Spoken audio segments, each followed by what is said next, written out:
ವಾಕ್ಯವನೆಲ್ಲ ಓದಿತನದಿ ಬೋಧಿಸುವ ಜನರ ಬೇರಾಮತಿಗೆ ಶಿರುವ ಸಾವಿರ ಗುಣಿಗೆ ಮಣಿಯುವೆನು ಸಾಧು ನಿಜ ಗುಣಿಗೆ ಮಣಿಯುವೆನು ನಿಜವನ್ನರಹಿಸುವ ಶ್ರೀ ನಿಜ ಗುಣಿಯ ಗ್ರಂಥವನು ನಿಜವಾಗಿ ಕೇಳಿ ನಿಜದೋಳನ ಮುಳಗಿಸುವ ಸುಜನರಿಗೆ ನಿತ್ಯ ನಮಿಸುವೆನು ಸುಜನರಿಗೆ ನಿತ್ಯ ನಮಿಸುವೆನು ಬದ್ಧ ಜೀವನಿಗೆಲ್ಲ ಅದ್ವೈತ ಬೋಧನೆ ಸುಂದರನಾಗಿ ಕೈಲಾಸಿ ಜಡಿಸಿದ ಸಿದ್ಧಾರೂಢರಿಗೆ ನನ್ನ ನಂಬೆ ಸಿದ್ಧಾರೂಢರಿಗೆ ನನ್ನ ನಂಬೆ ಬಾಳ ಬಲ ವೇದಾಂತಕ್ಕೆ ಸರಿ ಬಾಳ ಗಂಜನೆ ಕೇಳುವ ಕನಕ ಬಾಳ ತೂಗುತ್ತಲಿರುವವೇ ಶಾಸ್ತ್ರವೆಂಬುವ ನಡೆವ ಬಾಳ ಶಕ್ತಿಯ ಸುವ ಗರ್ಜನೆ ಬಾಳ ಕೇಳಿದ ಬಳಿಕ ಕೂಗವು ಬಾಳ ಕೇಳಲು ಬೇಗುವೇಣ ಎಂಬ ಶಾಸ್ತ್ರವನ್ನು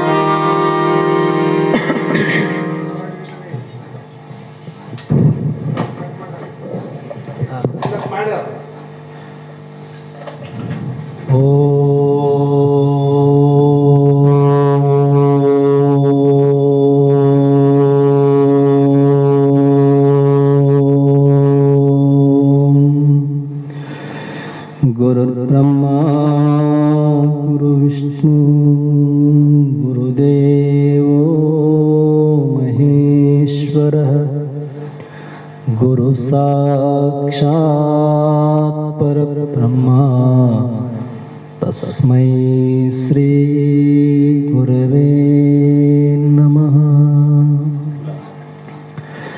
ಪರಮ ಪೂಜ್ಯ ಸದ್ಗುರು ಶ್ರೋತ್ರಿಯ ಬ್ರಹ್ಮನಿಷ್ಠರು ಶ್ರೀ ಅಭಿನವ ನಿಜಗುಣ ಅಪ್ಪಂಗಳ ಶ್ರೀಚರಣ ಕಮಲಗಳಲ್ಲಿ ದೀರ್ಘದಂಡ ಪ್ರಣಾಮಗಳನ್ನು ಸಮರ್ಪಿಸುತ್ತಾ ಪರಮ ಪೂಜ್ಯರು ಶ್ರೋತ್ರಿಯ ಬ್ರಹ್ಮನಿಷ್ಠರು ಬ್ರಹ್ಮಲೀನರಾದ ಸದ್ಗುರು ಶ್ರೀ ಬಸವಾನಂದಾಜಿಯವರ ಶ್ರೀಚರಣ ಕಮಲಗಳನ್ನು ಎನ್ನ ಹುಡುಮಂದಿರದಲ್ಲಿ ಸ್ಥಾಪಿಸಿ ಜಗದ್ವಂದ್ಯರು ಸಾಕ್ಷಾತ್ ಪರಶಿವನ ಅವತಾರಿಗಳಾದ ಸಾಧು ಚಕ್ರವರ್ತಿ ಶ್ರೀ ಸಿದ್ಧಾರೂಢ ಮಹಾಸ್ವಾಮಿಗಳ ಶ್ರೀಚರಣ ಕಮಲಗಳಲ್ಲಿಯೂ ಆರೂಢ ಜ್ಯೋತಿ ಶಿವಪುತ್ರ ಮಹಾಸ್ವಾಮಿಗಳ ಶ್ರೀಚರಣ ಕಮಲಗಳಲ್ಲಿಯೂ ದೀರ್ಘದಂಡ ಪ್ರಣಾಮಗಳನ್ನು ಸಮರ್ಪಿಸುತ್ತಾ ತಮ್ಮೆಲ್ಲರಿಗೂ ಅನೇಕ ವಂದನೆಗಳನ್ನು ತಿಳಿಸುತ್ತಾ ಹಿಂದಿನ ಶಾಸ್ತ್ರವನ್ನು ಮುಂದುವರಿಸೋಣ.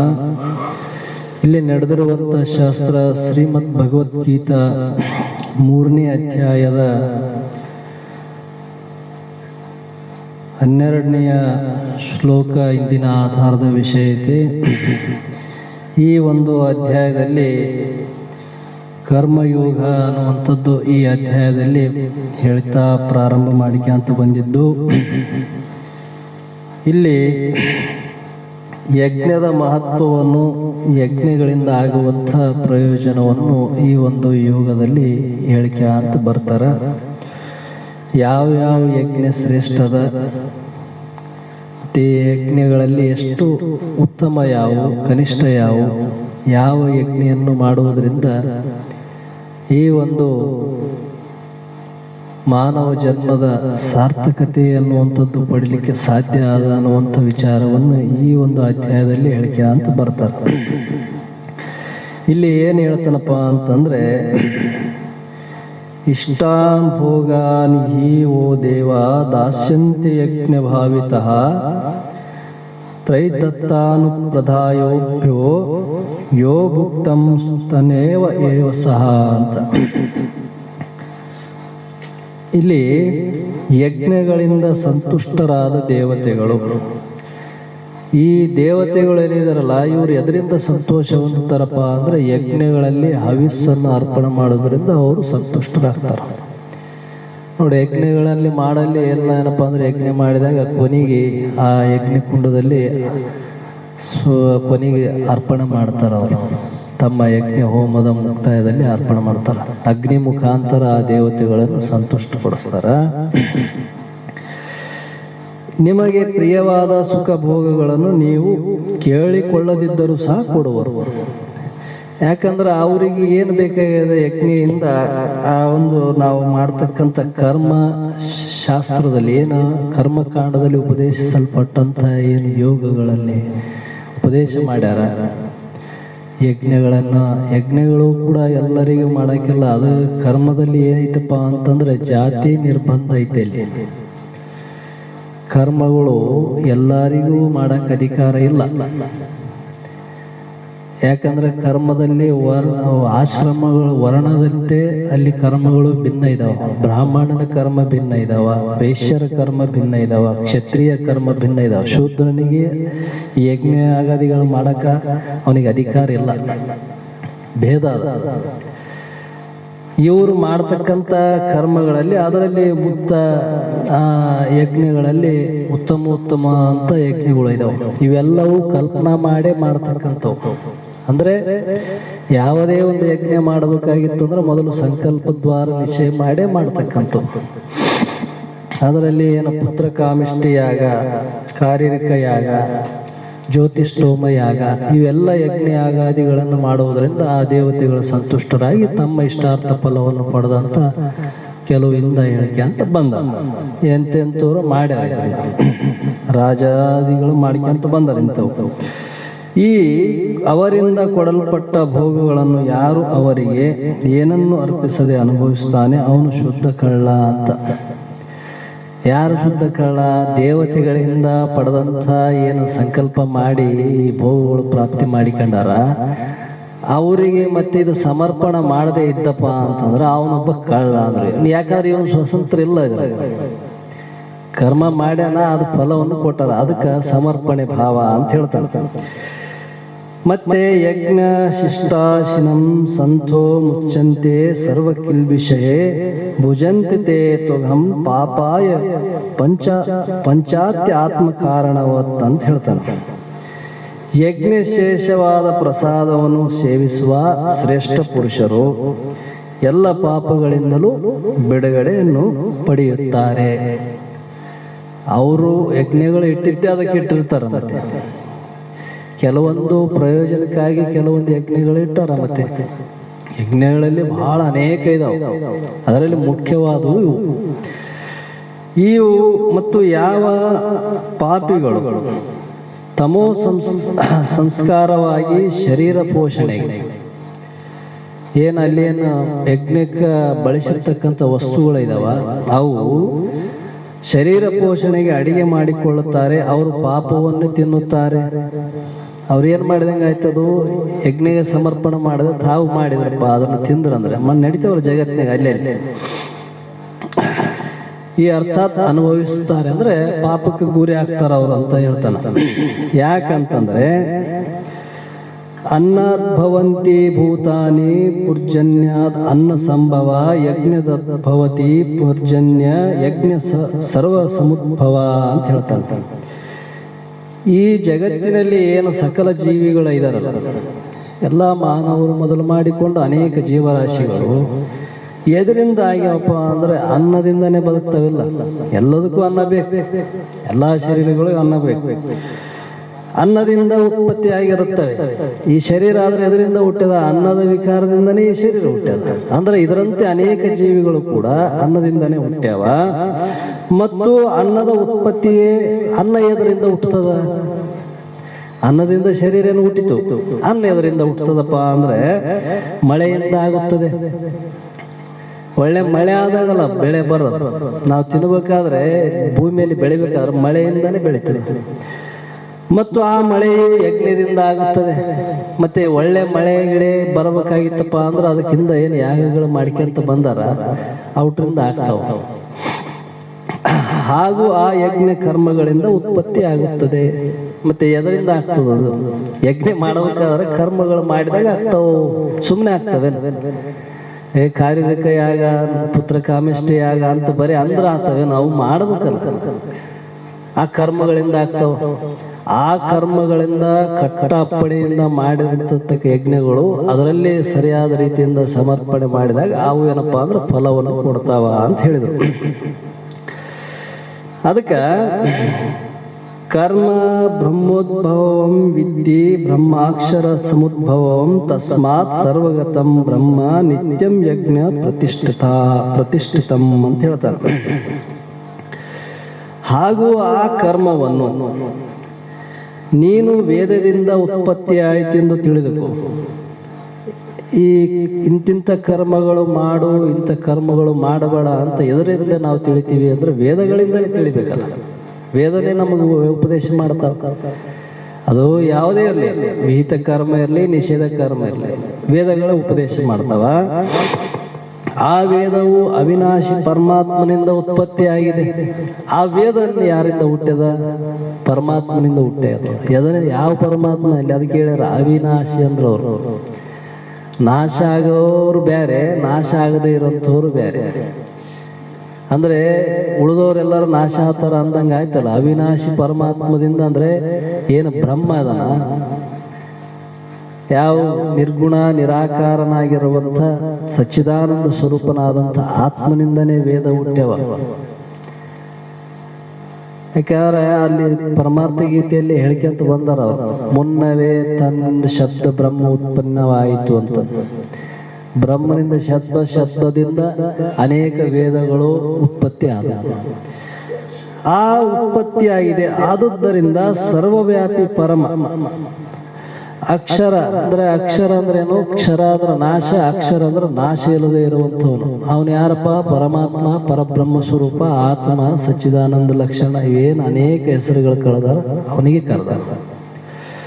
ಅಂಥ ಪರಮಾತ್ಮನು ಯಾವಾಗಲೂ ಯಜ್ಞದಲ್ಲಿ ಪ್ರತಿಷ್ಠಿತನಾಗುತ್ತಾನೆ. ಅವನು ಸನ್ನಿಧಾನ ಇಲ್ಲದೆ ಯಾವುದೂ ನಡೆಯೋದಿಲ್ಲ. ಇವು ಕ್ರಿಯೆಗಳು, ಕರ್ಮ ನಡೆಯೋದಿಲ್ಲ, ಉಪಾಸನೆ ನಡೆಯೋದಿಲ್ಲ, ಜ್ಞಾನ ನಡೆಯೋದಿಲ್ಲ. ಅಲ್ಲಿ ಅವನಿದ್ರೇ ನಡೀತೇವಲ್ಲ ಇವೆಲ್ಲ. ಕರ್ಮ ಮಾಡಬೇಕಾದ್ರೆ ಮೊದಲು ತಿಳುವಳಿಕೆ ಬೇಕು, ಬೇಡ? ತಿಳಿಯೋನೊಬ್ಬನ ಇದ್ರೆ ಮಾಡಕ್ಕೆ ಬರ್ತದೆ. ತಿಳಿದೇ ಇಲ್ಲ ಅಂದ್ಮೇಲೆ ಹೆಂಗೆ ಮಾಡೋದು? ತಿಳಿದ ಮಾಡ್ಬೇಕಲ್ಲ. ಏನು ಮಾಡಿದ ಮೇಲೆ ತಿಳಿದಲ್ಲ, ತಿಳಿಯಕ್ಕಿಂತ ತಿಳಿದ ಮೇಲೆನೆ ಮಾಡಕ್ಕೆ ಬರ್ತದೆ. ಇಂತಿಂಥದ್ದು ಮಾಡಬೇಕು, ಇಂತಿಂಥದ್ದು ಮಾಡಬಾರ್ದು ತಿಳಿಯೋನೊಬ್ಬನ ಇದ್ದಾನೆಲ್ಲ, ಅವನ ಸನ್ನಿಧಾನದಿಂದನೇ ನಡೀತದ ಅಂತ ಹೇಳ್ತಾನೆ. ಏವಂ ಪ್ರವರ್ತಿಕಂ ಚಕ್ರಂ ನಾನಾವರ್ತಯಂತಿಯ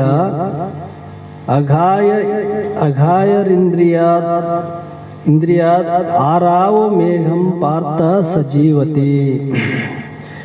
ಎಲೆ ಪಾರ್ಥನೆ ಕೇಳು, ಯಾರು ಈ ಲೋಕದಲ್ಲಿ ಈ ಪ್ರಕಾರ ಪ್ರವರ್ತಿಸಲ್ಪಟ್ಟ ಸೃಷ್ಟಿ ಚಕ್ರವನ್ನು, ಹೆಂಗದ ಚಕ್ರ? ಸೃಷ್ಟಿ ಚಕ್ರ ಪ್ರವೃತ್ತಿ ರೂಪ ಐತೆ. ಪ್ರವೃತ್ತಿ ಅಂದ್ರೆ ಏನು? ಬದಲಾವಣೆ ಆಗೋದೆ. ಇದರ ಸ್ವಭಾವ ಏನದ? ನಿತ್ಯ ಬದಲಾವಣೆ ಆಗೋದು. ನಿನ್ನೆ ಇದ್ದಿದ್ದು ಇವತ್ತಿರಂಗಿಲ್ಲ, ಇವತ್ತಿದ್ದು ನಾಳೆ ಇರಂಗಿಲ್ಲ. ಇಂಥ ಅನುಸರಿಸಿ ನಡೆದುಕೊಳ್ಳುವುದಿಲ್ಲವೋ, ಅರ್ಥಾತ್ ತನ್ನ ಕರ್ತವ್ಯ ಕರ್ಮಗಳನ್ನು ಮಾಡುವುದಿಲ್ಲವೋ. ಈಗ ಸೃಷ್ಟಿ ಹೇಗೆ ರಚನೆ ಆಗ್ಯದ, ಅದರ ವಿಕಾರಗಳು ಸ್ವಾಭಾವಿಕ ಇದಾವಿಲ್ಲ. ನಾವೇನ ಅದರಲ್ಲಿ ನಾವೇನ ಪ್ರಯತ್ನ ಮಾಡಿ ಅದನ್ನು ಬದಲಾವಣೆ ಮಾಡಕ್ ಬರ್ತದೇನು? ಪ್ರಕೃತಿಯಿಂದ ಏನೂ ಇಲ್ಲ. ಅದು ಹೆಂಗ ನಡೀತದ? ಸ್ವಯಂ ತನ್ನ ಸಿದ್ಧವಾಗಿ ನಡೀತದೆ. ಅದರಲ್ಲಿ ಏನು ಬದಲಾವಣೆ ಮಾಡಕ್ಕಿಲ್ಲ, ಯಾರಿಗೂ ಅಧಿಕಾರ ಇಲ್ಲ. ಅದನ್ನ ಅನುಸರಿಸಿ ನಡಿಬೇಕು. ಅನುಸರಿಸಿ ನಡಿಬೇಕಾದ್ರೆ ತನ್ನ ಕರ್ತವ್ಯ ರೂಪವಾದಂಥ ಕರ್ಮಗಳನ್ನು ಮಾಡುವುದಿಲ್ಲವೋ ಆ ಇಂದ್ರಿಯ ಸುಖಗಳನ್ನು ಅನುಭವಿಸುವನು ಪಾಪಾಯುವಾದ ಪುರುಷನು ವ್ಯರ್ಥವಾಗಿ ಜೀವಿಸುತ್ತಾನೆ ಅಂದ್ರು. ಅಂದ್ರೆ ಏನು ಮಾಡಿದಂಗೆ ಆಯ್ತು? ನೀನು ಏನು ನಿನ್ನ ಕರ್ತವ್ಯ ರೂಪ ಧರ್ಮ ಅದ, ಅವರವರು ಆಶ್ರಮಗಳಲ್ಲಿ ಅವರವರು ಇರ್ತಕ್ಕಂಥ ವರ್ಣ ಆಶ್ರಮಗಳ ಅನುಚಿತವಾಗಿ ತಾವು ಮಾಡಬೇಕಾದಂಥ ತಮ್ಮ ಕರ್ತವ್ಯಗಳನ್ನು ತಾವು ಪಾಲನೆ ಮಾಡದೇ ಇದ್ರೆ ಏನಾಗ್ತದಪ್ಪ ಅಂದ್ರೆ ಈ ಪಾಪವನ್ನು ಹೊಂದುವಂತವನಾಗುತ್ತಾನೆ, ಪುರುಷನು ವ್ಯರ್ಥವಾಗಿ ಜೀವಿಸುತ್ತಾನೆ ಅಂತ ಹೇಳಿದ್ರು ಅವರು. ವ್ಯರ್ಥವಾಗಿ ನೀ ಜನ್ಮವನ್ನು ಕಳೆದಂಗೆ ಆಗ್ತದ ಅಂದ್ರು ಅವರು. ಯಸ್ತತ್ವಂ ರತಿರೇವ ಸಾಧ್ಯತೆ ತೃಪ್ತಸ್ಯ ಮಾನವ ಆತ್ಮನೈವ ಸಂತುಷ್ಟಸ್ಥ ಕಾರ್ಯಂ ನ ವಿದ್ಯತೆ. ಆದರೆ ಯಾವ ಮನುಷ್ಯನು ಆತ್ಮನಲ್ಲಿ ಪ್ರೀತಿ ಉಳ್ಳವನಾಗಿ ಆತ್ಮನಲ್ಲಿ ತೃಪ್ತನಾಗಿ ಹಾಗೂ ಆತ್ಮನಲ್ಲಿ ಸಂತುಷ್ಟನಾಗಿರುವನು ಅವನಿಗೆ ಯಾವ ಕರ್ತವ್ಯವೂ ಇರುವುದಿಲ್ಲ. ಎಲ್ಲಿವರೆಗೆ ನಿನಗ ವೇದಗಳು ಉಪದೇಶ ಮಾಡ್ತಾವ ನಮಗ ಅಂದ್ರೆ ಎಲ್ಲಿವರೆಗೆ ನಾವು ಈ ಸಂಸಾರದ ಭೋಗ ವಿಷಯಗಳು ಏನಿದಾವೆ ಜಗತ್ತಿನಲ್ಲಿ ಭೋಗದ ವಿಷಯಗಳಲ್ಲಿ ಆಸಕ್ತಿ ಉಳ್ಳವರಾಗಿ ಅಲ್ಲಿವರೆಗೆ ವೇದಗಳು ಕರ್ಮಗಳು ಉಪದೇಶ ಮಾಡ್ತಾವ. ನೀ ಇಂಥದ್ದು ಮಾಡು, ಇಂಥದ್ದು ಮಾಡು, ಇಂಥದ್ದು ಬಿಡು ಅಂತ. ಯಾಕೆ ಮಾಡಿದೆವು ಅಂದ್ರೆ ಇನ್ನು ಅಲ್ಲಿ ಆಸಕ್ತಿ ಅದ, ನಮಗ ಭೋಗದಲ್ಲಿ ಆಸಕ್ತಿ ಅದ, ವಿಷಯಗಳಲ್ಲಿ ವೃತ್ತಿ ಅದ. ಹೀಗಿರೋದ್ರಿಂದ ನಿನಗ ಉಪದೇಶ ಮಾಡ್ತಾವ, ವೇದ ಆಜ್ಞೆ ಮಾಡ್ತಾವ. ಆದರೆ ಈ ಭೋಗ ವಿಷಯಗಳನ್ನು ತ್ಯಾಗ ಮಾಡಿದಂತಹ ಪುರುಷನಿದ್ದಾರೆ ವಿವೇಕಿಗಳು ಜಗತ್ತಿನಲ್ಲಿ, ಅವ್ರು ಏನ್ ಮಾಡ್ಯಾರಪ್ಪ ಅಂದ್ರೆ ಇವೆಲ್ಲ ವಿಷಯಗಳಲ್ಲಿ ಪ್ರೀತಿಯನ್ನು ತ್ಯಾಗ ಮಾಡ್ಯಾರ. ಪ್ರೀತಿ ಅಂದ್ರೆ ಏನು? ಪ್ರೇಮ.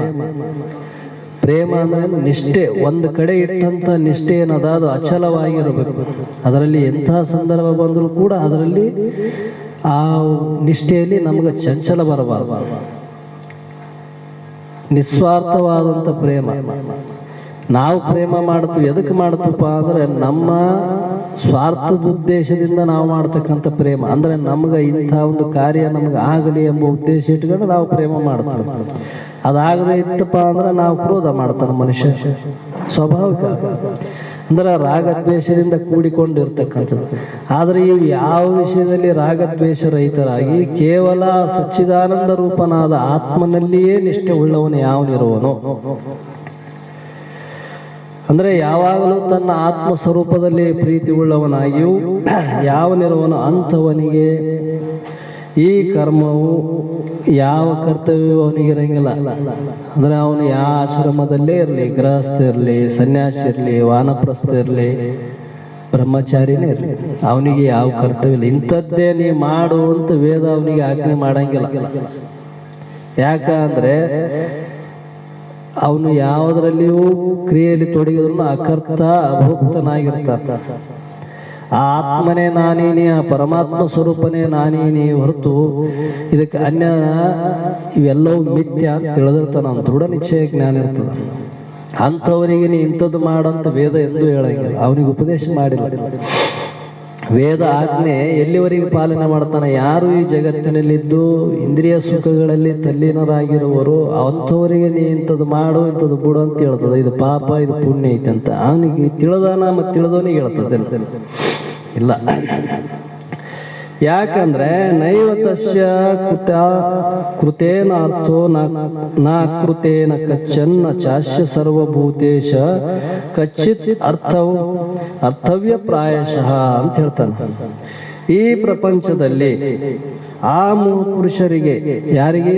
ಆ ಮಹಾಪುರುಷರಿಗೆ ಕರ್ಮ ಮಾಡುವುದರಿಂದಾಗಲಿ ಮಾಡದೇ ಇರುವುದರಿಂದಲಾಗಲಿ, ನೋಡು, ಅವರಿಗೆ ಕರ್ಮ ಮಾಡಿದ್ರು ಮಾಡದೇ ಇದ್ರು ಅವ್ರಿಗೇನು ಪ್ರಯೋಜನ ಇಲ್ಲ. ಯಾಕೆ ಪ್ರಯೋಜನ ಇಲ್ಲಪ್ಪ?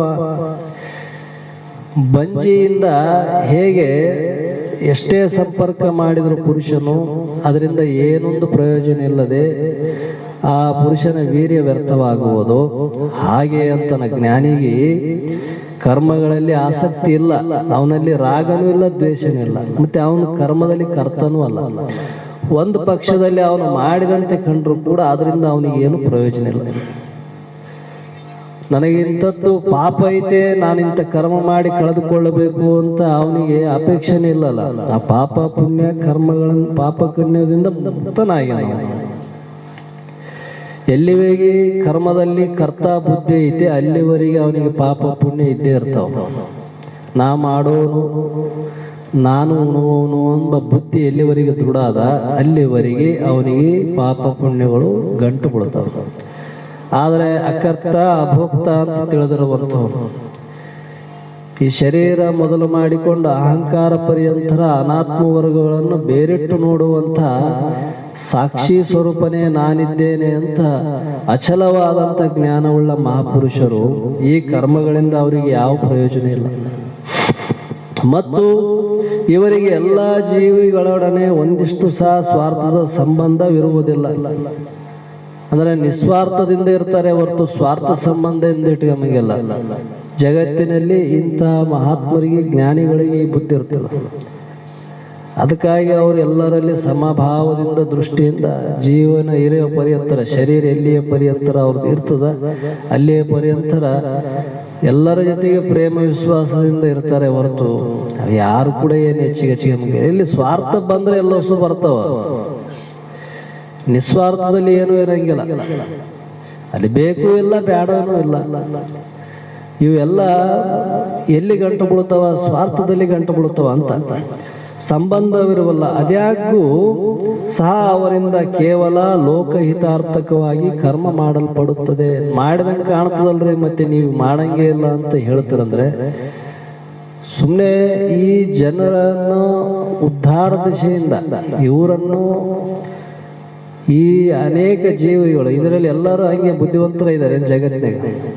ಎಷ್ಟೋ ಮಂದಿ ಅಜ್ಞಾನಿಗಳು ಇರ್ತಾರೆ. ಅಂಥ ಮೂರ್ಖರನ್ನು ಒಂದು ಮಟ್ಟಕ್ಕೆ ಅವ್ರ ಮೂರ್ಖರನ್ನ ವಿವೇಕಿಗಳನ್ನಾಗಿ ಮಾಡುವ ದೃಷ್ಟಿಯಿಂದ ಅವ್ರು ಮಾಡಿದಂತೆ ಕಾಣ್ತಾರೆ. ಆದ್ರೆ ವಸ್ತು ಅವರಲ್ಲಿ ಯಾವುದೂ ಇರಂಗಿಲ್ಲ. ಲೋಕಹಿತಾರ್ಥ ದೃಷ್ಟಿಯಿಂದ ಅವ್ರು ಮಾಡಿದಂಗೆ ಕಾಣ್ತಾರೆ, ಮಾಡಂಗಿಲ್ಲ ಅಂತಲ್ಲ. ಆದರೆ ಅವ್ರು ಯಾವ ಕರ್ಮಕ್ಕೂ ಸಂಬಂಧ ಇರಂಗಿಲ್ಲ ಅಂತ ಹೇಳ್ತಾರೆ. ತಸ್ಮಾತ್ ಆಸಕ್ತಂ ಸಂತತ ಕಾರ್ಯಂ ಕರ್ಮ ಸಮಾಚಾರ ಅಸಕ್ತೋ ಆಚರನ್ ಕರ್ಮ ಪರಮ ಆಪ್ನೋತಿ ಪುರುಷ. ನೋಡು, ಅದರಿಂದ ನೀನು ಅನಾಸಕ್ತನಾಗಿ, ಅರ್ಜುನಗೆ ಏನ್ ಹೇಳ್ತಾನ ಪರಮಾತ್ಮ ಅಂದ್ರೆ, ನೀ ಕರ್ಮ ಮಾಡು, ಬಿಡಬೇಡ ಅದನ್ನ. ಯಾಕೆ ನಿನ್ನ ಕರ್ತವ್ಯ ಅದ, ನಿನ್ನ ಕ್ಷತ್ರಿಯ ಇದ್ದಿ, ನಿನ್ನ ಧರ್ಮ ಅದ, ನಿನ್ನ ಯುದ್ಧ ಮಾಡೋದು ನಿನ್ನ ಧರ್ಮ ಅದ. ನಿನಗೇನು ಭಯ ಅದ? ನಾನು ಮಾಡುವ ಯುದ್ಧದಿಂದ ಪಾಪ ಪುಣ್ಯ ನನಗೆ ಮುಂದ ಮತ್ತೆ ದುರ್ಗತಿ ನನಗೆ ಬರ್ತದ ಅಂತ ನಿನಗೆ ಭಯ ಅದ. ಈ ಭಯಕ್ಕೆ ನೀನು ಆ ಒಂದು ಯುದ್ಧದಿಂದ ಹಿಂದೆ ಸೆರೆಕತ್ತಿದ್ದಿ. ಇದರ ಪಾಪ ಪುಣ್ಯ ನನಗೆ ಬರ್ತಾವ ಅಂತ ನೀ ತಿಳಿದಿದ್ದಿ. ನಾ ಏನು ಹೇಳಿನಿ ಇಲ್ಲಿವರೆಗೆ? ನಿನಗ ಮಾಡ್ತಕ್ಕಂಥದ್ದೇನದ, ನಿನ್ನ ಕರ್ತವ್ಯವನ್ನು ನೀನು ನಿಭಾಯಿಸಿ ಹೊರತು ಆ ಕರ್ಮದ ಫಲದಲ್ಲಿ ನೀನು ಆಸಕ್ತಿ ಇಡಕ್ಕೆ ಹೋಗಬೇಡ ಅಂತ ನಾ ಇಂದಾನೆ ಹೇಳಿದ್ದೀನಿ. ಆದರೂ ಕೂಡ ನೀನು ಆ ಕರ್ಮವನ್ನು ತ್ಯಾಗ ಮಾಡಿ ನನ್ನ ಕರ್ತವ್ಯ ಧರ್ಮಗಳನ್ನು ನಾನು ಬಿಟ್ಟಾಗ ನನಗೆ ಅದು ಕರ್ಮದಿಂದ ನಾ ಮುಕ್ತ ಆಗ್ತೇನಂದ್ರೆ ಇದು ಕೂಡ ಒಂದು ದಡ್ತನ ಅಂದ್ರು ಅವರು. ಹೆಂಗೆ ಅಂದ್ರೆ, ಯಾವಾಗಲೂ ಕರ್ತವ್ಯ ಕರ್ಮಗಳನ್ನು ಚೆನ್ನಾಗಿ ಆಚರಿಸು. ನಿನ್ನ ಧರ್ಮ ಏನದ ಅದನ್ನಂತೆ ನೀನು ನಡಿ, ನಿನ್ನ ಕರ್ತವ್ಯ ಏನದ ಅದನ್ನು ನೀನು ಆಚರಣೆ ಮಾಡು. ಆದರೆ ಮಾಡ್ತಕ್ಕಂಥ ಕರ್ಮಗಳಲ್ಲಿ ಆ ಕರ್ಮದ ಫಲದಲ್ಲಿ ಅಪೇಕ್ಷೆ ನೀಡಬೇಡ ಅಂತ. ಕರ್ಮದಲ್ಲಿ ಯಾವಾಗ ಆಸಕ್ತಿ ಬರ್ತದ ಅಲ್ಲೇ ನಮಗೆ ದುಃಖ ಪ್ರಾರಂಭ ಆಗ್ತದ. ಯಾವಾಗ ನಾನು ಕರ್ಮದಲ್ಲಿ ತೊಡಗಿದ್ದು ಕೂಡ ಅಕರ್ತ ಅಂತ ಹೇಳ್ತಾನ, ಅವನಿಗೆ ಯಾವ ಸುಖನೂ ಇಲ್ಲ, ದುಃಖನೂ ಇಲ್ಲ, ಲಾಭನೂ ಇಲ್ಲ, ನಷ್ಟ. ಜಗತ್ತಿನಲ್ಲಿ ಯಾಕಿಷ್ಟು ದುಃಖಿಗಳಾಗಿ ತಿರುಗುತ್ತೀವಪ್ಪ ಅಂತಂದ್ರೆ, ಮಾಡೋದಕ್ಕಿಂತ ಆಸಕ್ತಿ ಭಾಳ ಅದ.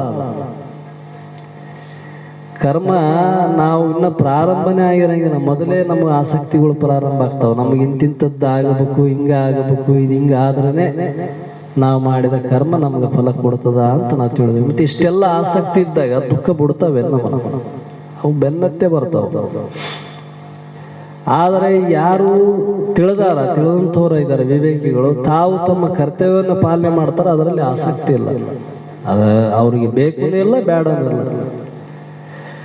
ಅದರಂಗ ಕರ್ಮವನ್ನು ಆಚರಿಸುತ್ತಾ ಪರಮಾತ್ಮನ ಸಾಕ್ಷಾತ್ಕಾರವನ್ನು ಪಡೆಯುತ್ತಾನೆ. ಯಾರು ಪಡಿತಾರಪ್ಪ ಅಂದ್ರೆ, ಅನಾಸಕ್ತ ಪುರುಷನು, ಕರ್ಮದಲ್ಲೇ ತೊಡಗ್ಯಾನವ.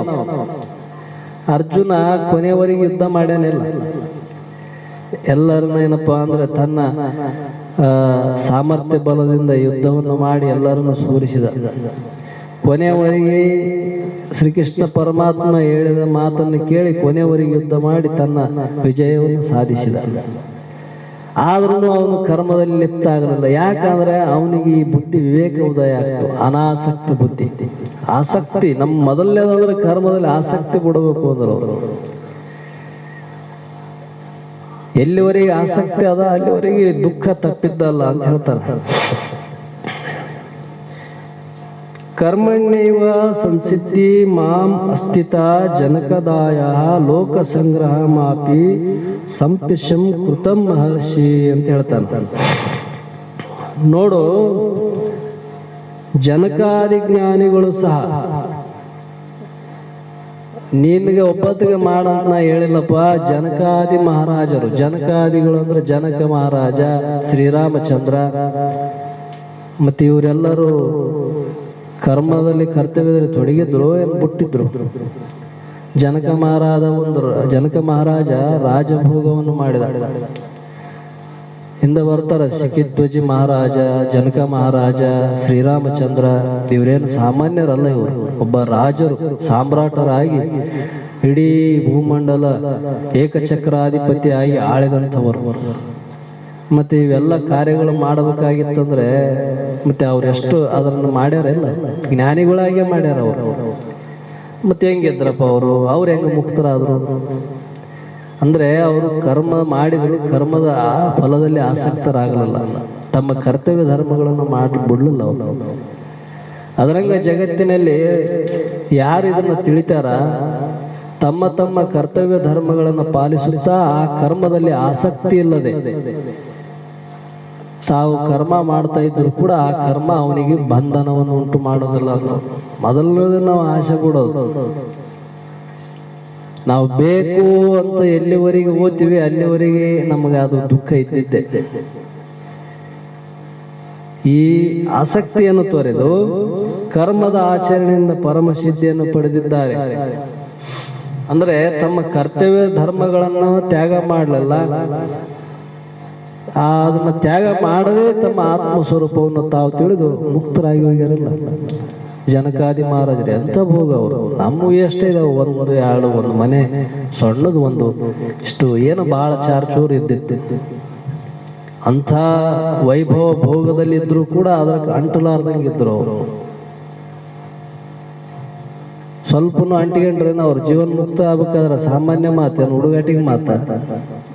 ಎಂತೆಂಥವ್ರು ಲಾಗ ಹೊಡೆದು ಹೋಗ್ಯಾರ. ಇದಕ್ಕೆ ತಪಸ್ವಿಗಳೇ ತಲೆ ಕೆಳಗೆ ಮಾಡಿ ಕಾಲು ಮ್ಯಾಕ್ ಮಾಡಿ ಕುಂತವರಿಗೆ ಇದು ಆಗಿಲ್ಲ. ಇಷ್ಟು ಕಠಿಣವಾದ ಮಾರ್ಗವನ್ನು ಸರಳ ಭೋಗದಲ್ಲಿ ಇದ್ದು ಅವರು ಮುಕ್ತರಾಗ್ಯಾರಂದ್ರೆ ಹೆಂಗಾದ್ರು. ಇದೇ ಜನಕ ಮಹಾರಾಜರಿಗೆ ಎಷ್ಟೋ ಮಂದಿ ಪ್ರಶ್ನೆ ಮಾಡಿದ್ರು. ಸನ್ಯಾಸಿ ಜನಕ ಮಹಾರಾಜರಿಗೆ ಪ್ರಶ್ನೆ ಮಾಡ್ತಾನ, ನಾವಿಷ್ಟೆಲ್ಲ ತ್ಯಾಗ ಮಾಡಿ ಮನೆ ಬಿಟ್ಟು ಈ ಭೋಗದ ಸಕಲ ವೈಭವಗಳನ್ನು ತ್ಯಾಗ ಮಾಡಿ ಕೇಸಿ ಎಲ್ಲ ಬಿಟ್ಟು ಕೇಸಿ ನಮ್ಮಂಥವರಿಗೆ ಇದು ಜ್ಞಾನ ಆಗಿಲ್ಲ, ನಮಗೆ ಅಂತ ಮೋಕ್ಷ ಸುಖ ಆನಂದ ಅನುಭವ ಆಗಿಲ್ಲ, ಮತ್ತು ನಿನಗೆ ಜ್ಞಾನಿ ಅಂತಾರಲ್ಲ ಜಗತ್ತಿನಾಗ, ಇದು ಹೆಂಗ ಸಂಭವ ಆಯ್ತು ಅಂತ ಪ್ರಶ್ನೆ ಮಾಡಿದ ಜನಕ ಮಹಾರಾಜ. ಅದಕ್ಕೆ ಜನಕ ಮಹಾರಾಜರು ಇದಕ್ಕೆ ಸರಿಯಾದ ಉತ್ತರವನ್ನು ನಾ ಕೊಡಬೇಕಾದ್ರೆ ನೀವು ಸ್ವಲ್ಪ ಕಾಲ ನನ್ನ ಜೊತೆಗಿರ್ರಿ, ನಾನು ಇದಕ್ಕೆ ಉತ್ತರ ಕೊಡ್ತೇನೆ ಅಂತ ಹೇಳಿದೆ. ಯಾಕಂದ್ರೆ ಕೆಲವೊಂದು ವಿಷಯಗಳು ಬಾಯಲ್ಲಿ ಹೇಳಕ್ಕೆ ಬರ್ತಾವ, ಕೆಲವೊಂದು ವಿಷಯಗಳು ಅನುಭವದಿಂದ ನೋಡಿ ತಿಳಿಬೇಕಾಗ್ತಾವ. ಅದಕ್ಕೆ ಅವರು ತಮ್ಮ ಎಲ್ಲಿರುವಂತಹ ಒಬ್ಬ ಸೇವಕರನ್ನು ಕರೆಸಿ ಆಜ್ಞೆ ಮಾಡಿದ್ರು ಜನಕ ಮಹಾರಾಜರು. ಈ ಊರಾಗ ಅತ್ಯಂತ ದರಿದ್ರನಾಗಿರುವಂತ ಬಡವ ಯಾರಿದಾನ ಅವನ್ನ ಹಿಡ್ಕೊಂಬರ್ರಿ ಅಂತ ಹೇಳಿದ್ರು. ಯಾರಿದ ನಾವು ಅತ್ಯಂತ ದರಿದ್ರ ಇರ್ಬೇಕು, ಅವನಲ್ಲಿ ಏನಿರಬಾರ್ದು ಅಂತವ್ನ ಹಿಡ್ಕೊಂಬರ್ರಿ ಅಂತ ಆಜ್ಞೆ ಮಾಡಿದಾಗ ಸೇವಕರು ಹೋಗಿ ಅವನ್ನ ಕರ್ಕೊಂಬಂದ್ರು. ಕರ್ಕೊಂಬಂದು ರಾಜನ ಮುಂದೆ ನಿಂದ್ರಿಸಿದ್ರು. ರಾಜ ಆಜ್ಞೆ ಮಾಡಿದ ಅವ್ರಿಗೆ, ಆ ವ್ಯಕ್ತಿಯಿಂದ ಇರ್ತಕ್ಕಂಥ ಸೈನಿಕರಿಗೆ ಆಜ್ಞೆ ಮಾಡಿದ, ಇವನು ಎಡಕ ಬಲಕ ನೀವು ಹರಿತವಾದಂಥ ಕತ್ತಿಯನ್ನು ತಗೊಂಡು ಎಡಕ ಬಲಕ ನಿಂದಿರ್ಬೇಕು ನೀವು.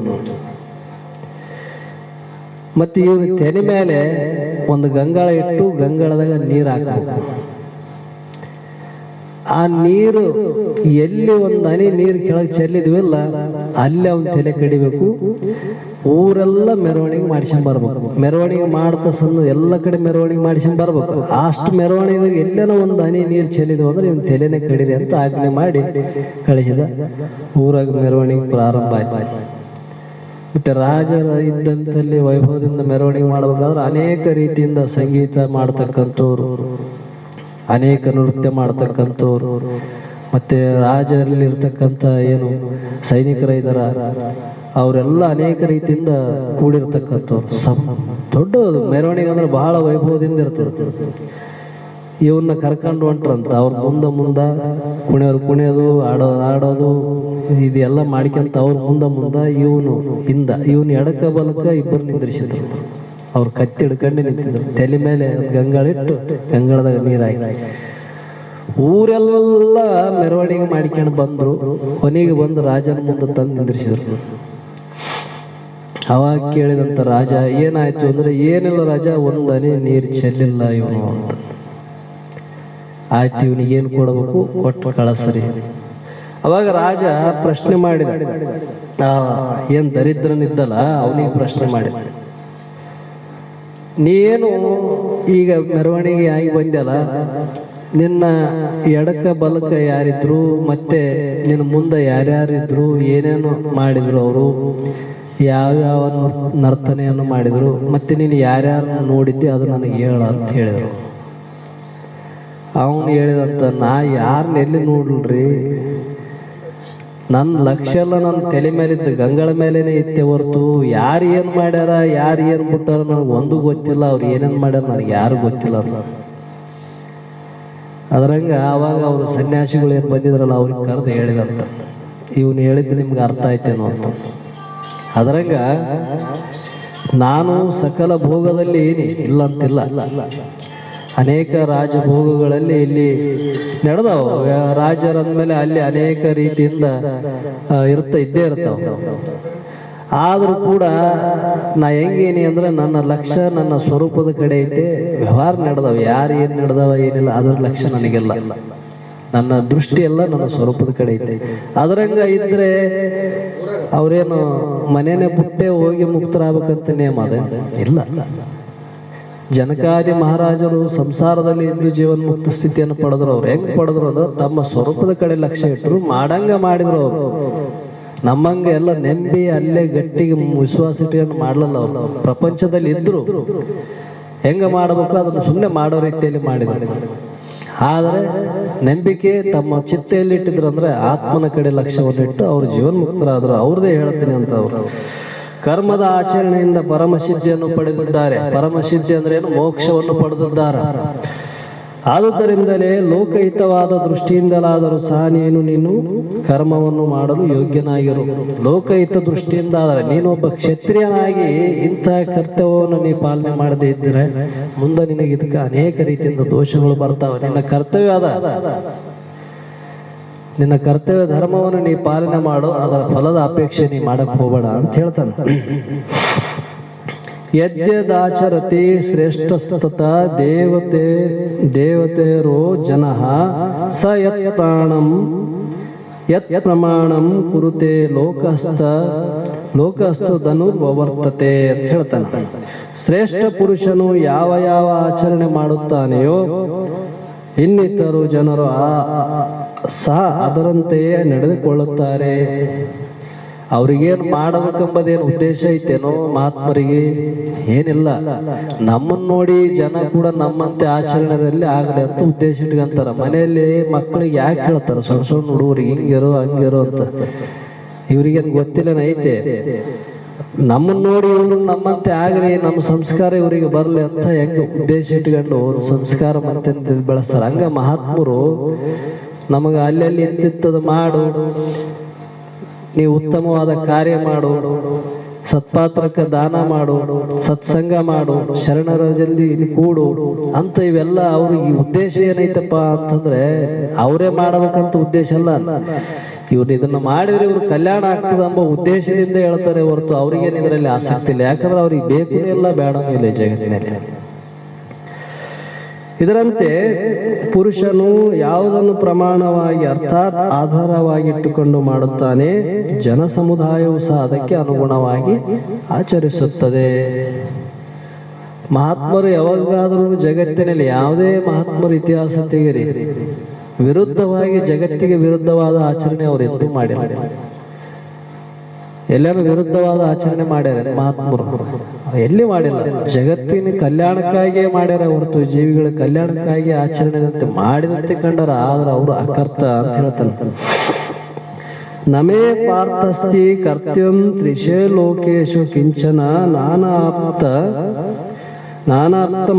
ಆಪ್ತವ್ಯಂ ಏರ್ತ ಏವಚ ಕರ್ಮಣಿ. ಅವ್ರಿವ್ರು ಸುದ್ದಿ ಇರ್ಲಿ, ನಂದೇ ಹೇಳ್ತೇನೆ ಅಂತ ಹೇಳ್ತಾನೆ ಶ್ರೀಕೃಷ್ಣ.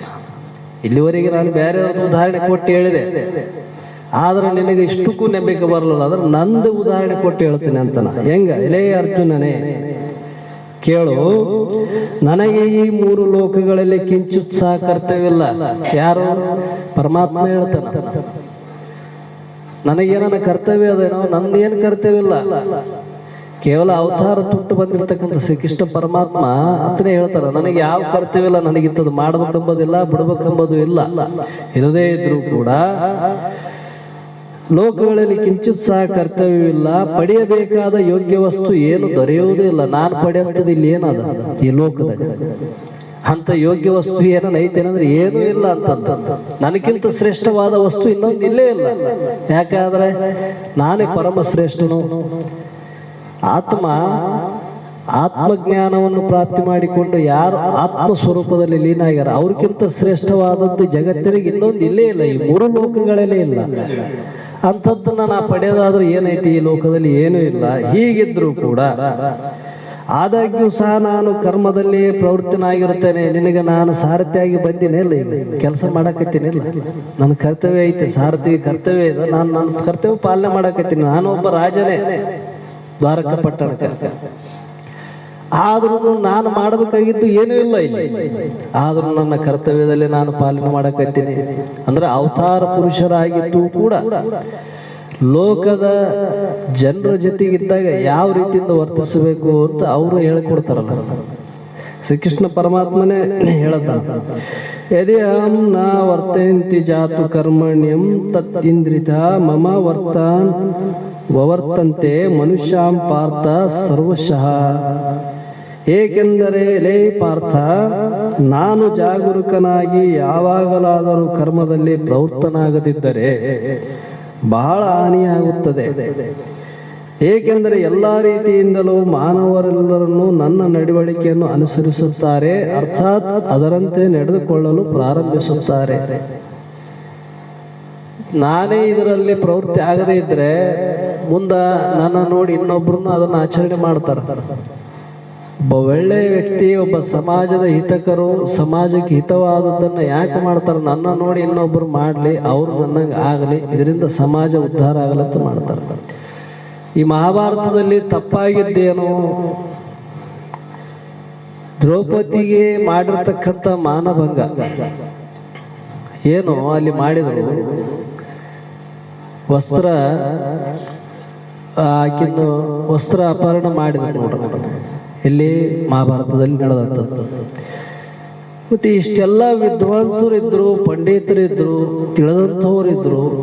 ಅವ್ರೇನು ಅಜ್ಞಾನಿಗಳಲ್ಲ.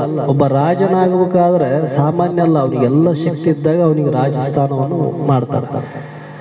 ಒಬ್ಬ ರಾಜನ ಸಮ್ಮುಖದಲ್ಲಿ ಮತ್ತೆ ಅದರಲ್ಲಿರ್ತಕ್ಕಂಥ ಬಲಾಢ್ಯವಿರ್ತಕ್ಕಂಥವ್ರು ಭೀಷ್ಮ, ದ್ರೋಣಾಚಾರ್ಯ ಮತ್ತೆ ಕೃಪಾಚಾರ್ಯ, ಇವರೆಲ್ಲರೂ ಸಾಮಾನ್ಯರೇನು? ಇವ್ರಿಗೇನು ಗೊತ್ತಿಲ್ಲ, ಏನು ಅಜ್ಞಾನಿಗಳು? ಇವರೆಲ್ಲರೂ ತಿಳಿದಂಥವ್ರೆ. ಇಷ್ಟೆಲ್ಲ ಮಂದಿ ಇದ್ರು ಕೂಡ ತಮ್ಮೆದುರಿಗೆ ಒಂದು ಅಪರಾಧ ಮಾಡಬಾರದಂತ ಅಪರಾಧವನ್ನು ನಡೆದು ತಮ್ಮೆದುರಿಗೆ ನಡೆದಿಲ್ಲ, ಅವರೆದುರಿಗೆ ಸಭಾದಲ್ಲಿ ನಡೆದ ಇಂಥ ಅಪರಾಧ ನಡೆದರೂ ಕೂಡ ಅದನ್ನ ಒಂದು ಶಬ್ದ ಅದನ್ನ ತಾವು ವಿವೇಕವನ್ನು ಮಾಡಿ ಅದರಲ್ಲಿ ಇದು ಅಪರಾಧ, ಇದು ಸರಿಯಲ್ಲ ಅಂತ ಹೇಳೋ ಶಕ್ತಿ ಅವರಿಗೆ ಬರಲಿಲ್ಲ. ಇಂಥ ದೊಡ್ಡವರನ್ನೇ ಮುಂದನೆ ಇಂಥ ಅಪರಾಧ ನಡೆದಾಗ ಅವರೇ ಹೇಳದೇ ಇದ್ದಾಗ ಸಣ್ಣವ್ರು ಯಾರು ಮಾತು ಕೇಳ್ತಾರ? ತಿಳಿಯಾರ್ದವ್ರು ಯಾರು ಮಾತು ಕೇಳ್ತಾರ? ಈ ದೃಷ್ಟಿ ಇಟ್ಕೊಂಡು ಪರಮಾತ್ಮ ಹೇಳ್ತಾನೆ, ಇವತ್ತು ಒಬ್ಬ ಸ್ತ್ರೀಗೆ ಇವ್ರು ಹಿಂಗೆ ಮಾಡ್ತಾರ, ಮುಂದೆ ಬರ್ತಕ್ಕಂಥ ಇದೇ ಈ ಕಾರ್ಯ ಇಲ್ಲಿಗೆ ಮುಟ್ಟಿವಪ್ಪ ಅಂತಂದ್ರೆ ಮುಂದೆ ಜಗತ್ತಿನಲ್ಲಿ ಅನೇಕ ರೀತಿಯಿಂದ ಪಾಪ ಕಾರ್ಯದಲ್ಲಿ ಎಲ್ಲರೂ ತೊಡಗುತ್ತಾರ. ಅದಕ್ಕಾಗಿ ಇಂಥವ್ರು ಸಂಹಾರ ಮಾಡೋದನ್ನ ಅವಶ್ಯ ಐತೆ ಅಂತ ಹೇಳ್ತಾನೆ. ಇದು ಧರ್ಮ ಅಲ್ಲ, ಅಧರ್ಮದ ಮಾರ್ಗ ಐತೆ. ಅಧರ್ಮ ನಮ್ಮ ಎದುರಿಗೆ ನಡೀತದಂತ ಗೊತ್ತಿದ್ರು ಕೂಡ ನಾವು ಕಣ್ಣಿಗೆ ಬಟ್ಟೆ ಕಟ್ಟಿಕೊಂಡು ಕೂತೀವಂದ್ರೆ ಅವ್ರು ಪಾಪ ಮಾಡೋರ್ಕಿಂತ ದೊಡ್ಡ ಪಾಪಿಷ್ಟ್ರು ಇವರು. ತಮ್ಮ ಎದುರಿಗೆ ಗೊತ್ತಾದ ಇದು ತಪ್ಪ ಅಂತ ಗೊತ್ತಾದ, ಇದು ಸರಿಯಲ್ಲ ಅಂತ ಗೊತ್ತಾದ, ಇದು ಆದ್ರೂ ಕೂಡ ಅದನ್ನ ಮುಚ್ಚಿಡ್ತಾನ ಅಂತಂದ್ರೆ ಮುಚ್ಚಿಟ್ಟಾರ ಇವ್ರಂದ್ರೆ ಇವರೆಲ್ಲರ ಅಧರ್ಮಿಗಳು ಅಂತಾನೆ ಲೆಕ್ಕ ಹಾಕಿ ಮತ್ತೆ ಇವರೆಲ್ಲರೂ ಸಾಮಾನ್ಯರೇ. ಗಂಗಾಪುತ್ರ ಭೀಷ್ಮ ಸಾಮಾನ್ಯ ನಾವು ಇಷ್ಟೆಲ್ಲ ಇದ್ರು ಕೂಡ ಯಾಕೆ ಹಂಗಾಯ್ತು ಅಂದ್ರೆ ಅವ್ರ ಎದುರಿಗೆ ನಡೆದ ಅಪರಾಧವನ್ನು ಮುಚ್ಚಿಟ್ರಲ್ಲ. ಅದರಂಗ ಇವರೆಲ್ಲರೂ ಅಪರಾಧವನ್ನು ಹಿಂಗೆ ಮಾಡ್ತಾರ ಅಂತ ತಿಳಿದುಕೇಶೆ ನಾನು ನನ್ನ ಕರ್ತವ್ಯದಲ್ಲಿ ನಾನು ನಿರತನಾಗಿದ್ದೀನಿ.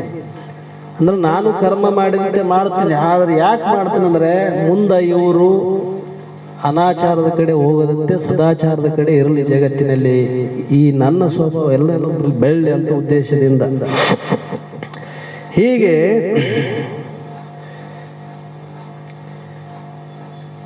ಉತ್ಸೈ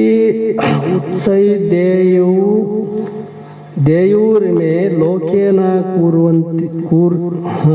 ಲೋಕೇನ ಕೂರ್ಯಂ ಕರ್ಮ ಚಿತ್ ಅಮಃ ಸಂಸ್ಕರ್ಯಸ್ಯ ನ ಕರ್ತ ಶ್ಯಾಮ ಉಪಹನ್ಯ ವಿಮಾಂ ಪ್ರಜಃ ಅಂತ ಹೇಳ್ತಾನೆ. ಆದರೆ ನಾನು ಕರ್ಮವನ್ನು ಮಾಡದೆ ಹೋದಲ್ಲಿ ಈ ಎಲ್ಲ ಲೋಕಗಳು ಭ್ರಷ್ಟವಾಗುವವು. ನಾನು ನನ್ನ ಕರ್ತವ್ಯವನ್ನು ಪಾಲನೆ ಮಾಡದೇ ಇದ್ರೆ ಏನಾಗ್ತಾವ ಮುಂದೆ ಅಂದ್ರೆ ಇದೇ ಅಧರ್ಮದ ಮಾರ್ಗ ಹಿಡಿದು ಅನೇಕ ರೀತಿಯಿಂದ ಮುಂದೆ ಏನಪ್ಪಾ ಅಂದ್ರೆ ಪಾಪ ತಾಂಡವಾಡ್ತದ. ಇನ್ನೇಕ ಉಳಿದಂಥವ್ರು ಇನ್ನು ಜಗತ್ತಿಗೆ ಎಲ್ಲರೂ ಪಾಪಿಷ್ಠರು ಇರ್ತಾರೆ, ಪುಣ್ಯಾತ್ಮರು ಇರ್ತಾರೆ, ಅವರಿಗೆ ಎಷ್ಟು ಕಷ್ಟ ನಷ್ಟ ಆಗ್ತವ. ಈ ರೀತಿಯಿಂದ ಮತ್ತು ನಾನು ವರ್ಣ ಸಂಸಾರಕ್ಕೆ ಕಾರಣಕರ್ತನಾಗಿರುವೆನು ಹಾಗೂ ಎಲ್ಲ ಪ್ರಜೆಗಳ ನಾಶಕ್ಕೆ ಕಾರಣನಾಗುವನು. ಯಾರು? ಪರಮಾತ್ಮ ಹೇಳ್ತಾನೆ. ನಾನೇ ಇಲ್ಲಿ ಏನಪ್ಪಾ ಅಂದ್ರೆ ನನ್ನ ಕರ್ತವ್ಯನ ಪಾಲನೆ ಮಾಡಲಪ್ಪ ಅಂತಂದ್ರೆ ಮುಂದೆ ಇವೆಲ್ಲದಕ್ಕೂ ತೊಂದರೆ ಆಗ್ತಾವ ನೋಡು. ಅದಕ್ಕ ಸಕ್ತ ಕರ್ಮಣ್ಯ ವಿದ್ವಾಂಸೋ ಯಥಾ ಕೂರ್ವಂತಿ ಭಾರತ ಕೂರ್ಯಾದ್ವಿಧ್ವಂಸ ಆಸಕ್ತ ಚ ಕಿರ್ಷು ಲೋಕ ಸಂಗ್ರಹ. ಎಲೈ ಭರತನೇ ಕೇಳು, ಕರ್ಮದಲ್ಲಿ ಆಸಕ್ತರಾಗಿ ಅಜ್ಞಾನಿಗಳಾದವರು ಯಾವ ರೀತಿ ಕರ್ಮ ಮಾಡುತ್ತಾರೆಯೋ ಅದರಂತೆಯೇ ಅನಾಸಕ್ತನಾದ ವಿದ್ವಾಂಸನು ಸಹ ಲೋಕ ಉದ್ಧಾರವನ್ನು ಬಯಸುತ್ತಾನೆ. ಅಜ್ಞಾನಿಗಳು ಆಸಕ್ತರಾಗಿ ಮಾಡ್ತಾರ, ವಿದ್ವಾಂಸರು ಅನಾಸಕ್ತರಾಗಿ ಕರ್ಮದಲ್ಲಿ ತೊಡಗ್ಯಾರ. ಬಯಸುತ್ತಾ ಕರ್ಮ ಮಾಡಬೇಕು ಅಂತ ಹೇಳ್ತಾನ. ಯಾರು? ತಿಳಿದಂಥವರು ತಮ್ಮ ಕರ್ತವ್ಯವನ್ನು ತಾವು ನಿಭಾಯಿಸಬೇಕು. ಕರ್ಮ ಅಂದ್ರೆ ಕ್ರಿಯೆ. ಎಲ್ಲಿ ಕ್ರಿಯೆ ಇರ್ತದ? ನಾವು ಕರ್ಮಗಳಂದ್ರೆ ಅನೇಕ ವಿಧವಾದ ಕರ್ಮಗಳು ಇದಾವೆ. ಈಗ ಅವರವ್ರ ಕರ್ಮಾನುಸಾರವಾಗಿ ಅವರವ್ರ ವರ್ಣ ಆಶ್ರಮಾನುಸಾರವಾಗಿ ತಮ್ಮ ತಮ್ಮ ಕರ್ತವ್ಯದಲ್ಲಿ ನಾವೆಲ್ಲರೂ ನಿಷ್ಠೆ ಉಳ್ಳವರಾಗಿ. ಬ್ರಹ್ಮಚಾರಿ ಆದವನು ಹೆಂಗಿರಬೇಕು, ಅವನ ಕರ್ತವ್ಯ ಏನದ, ಅವನು ಯಾವ ರೀತಿಯಿಂದ ನಡಿಬೇಕು, ಮತ್ತೆ ಅವನು ಮಾಡಬೇಕಾದ ಕ್ರಿಯೆಗಳು ಎಂಥವು, ಅವು ಬ್ರಹ್ಮಚಾರಿಗೆ ಸೀಮಿತ ಇರ್ತಾವ. ಅವು ಹೋಗಿ ಸನ್ಯಾಸಿ ಮಾಡಕ್ ಬರಂಗಿಲ್ಲ. ಸನ್ಯಾಸಿ ಕರ್ತವ್ಯ ಏನದ, ಆ ಸನ್ಯಾಸಿನೇ ಮಾಡ್ತಾರ. ಮತ್ತೆ ಸನ್ಯಾಸಿ ಹೋಗಿ ವಾನಪ್ರಸ್ಥ ಮಾಡಕ್ ಬರ್ತವೆ? ವಾನಪ್ರಸ್ಥ ಮಾಡಕ್ ಬರಂಗಿಲ್ಲ. ವಾನಪ್ರಸ್ಥ ಅಂದ್ರೆ ನಾವು ಅಡಿವೆಲ್ಲೇ ಇರಬೇಕು. ಗಂಡ ಹೇಳ್ತಿ ಏನೇ ಇರಲಿ ಅವ್ರಿಗೆ ಅಡಿವೆಗೆ ಹೋಗಿ ಗುಡಿಸಿದಕ್ಕೊಂಡು ಅಲ್ಲೇ ಭಿಕ್ಷೆ ಬೇಡಿ ಅಲ್ಲೇ ಇಟ್ಟು ಅಲ್ಲೇ ಇರಬೇಕು, ಊರಾಗ ಬರಬಾರದಂತ ಐತೆ ಅವ್ರು ವಾನಪ್ರಸ್ಥರು.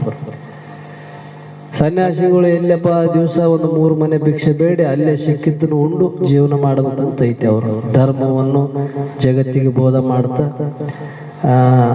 ಈ ಜ್ಞಾನ ಮಾರ್ಗವನ್ನು ಅಂತ ಮಹತ್ತರವಾದಂಥ ವಿಷಯಗಳನ್ನು ಮುಮುಕ್ಷುಗಳಿಗೆ ಉಪದೇಶ ಮಾಡೋದು ಅವ್ರ ಕರ್ತವ್ಯ. ಅದ ಅವ್ರ ಎಲ್ಲಿರಬೇಕು, ಎಲ್ಲೇ ಒಂದಿಷ್ಟು ಜಾಗ ಕುಟೀರ ಹಾಕೊಂಡಿರ್ಬೇಕು ಅಂತ ಹೇಳ್ಯಾರ. ಮನೆ ಮನೆ ಭಿಕ್ಷೆ ಬೇಡಬೇಕಂತ ಸನ್ಯಾಸಿಗಳಿಗೆ ಆಜ್ಞೆ ಮಾಡ್ತಾರೆ ವೇದ.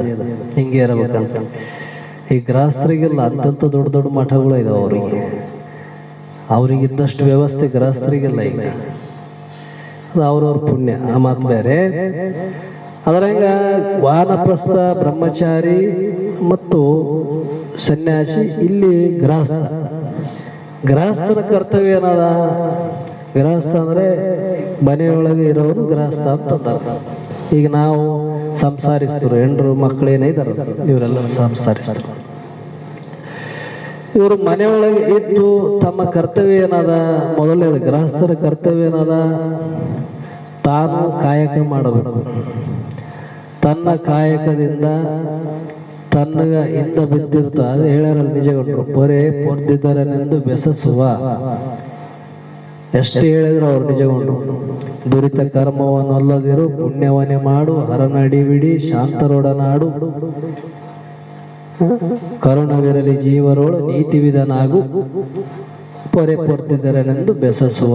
ಕೊನೆಗೆ ಈ ಮಾತು ಹೇಳಿದ್ರು, ಪೊರೆ ಪೊರ್ತಿದ್ದರನೆಂದು ಬೆಸಸುವ. ಪೊರೆ ಅಂದ್ರೆ ರಕ್ಷಣೆ ಮಾಡು. ಯಾರನ್ನ ರಕ್ಷಣೆ ಮಾಡಂತ ಹೇಳಿದ್ರು ಅವರು?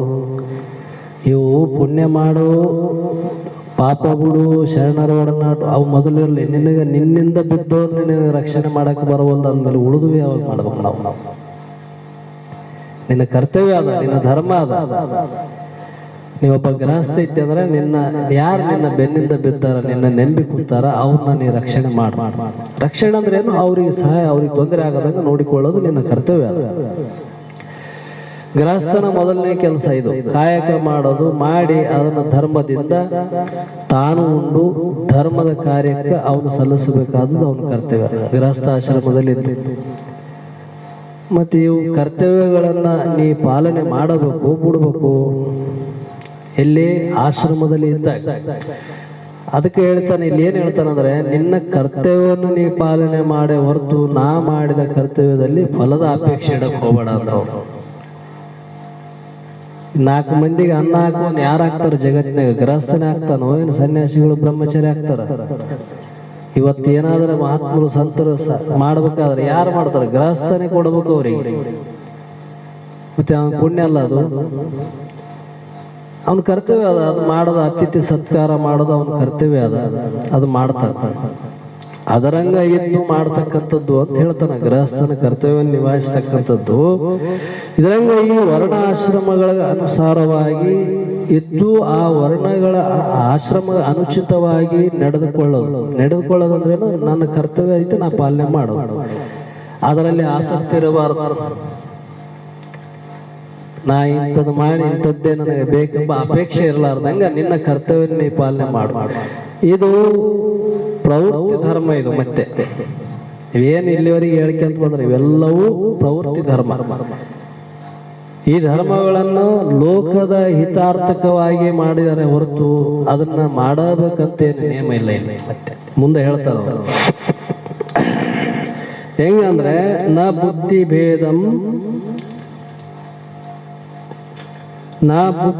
ಭೇದಂ ಜಯೇದ್ ಅಜ್ಞಾನಂ ಕರ್ಮ ಸಂಜ್ಞಾಂ ಜೋಷಯೇತ್ ಸರ್ವಕರ್ಮಾಣಿ ವಿದ್ವಾನ್ ಸಮಾಚಾರ ಅಂತ ಹೇಳ್ತಾನೆ.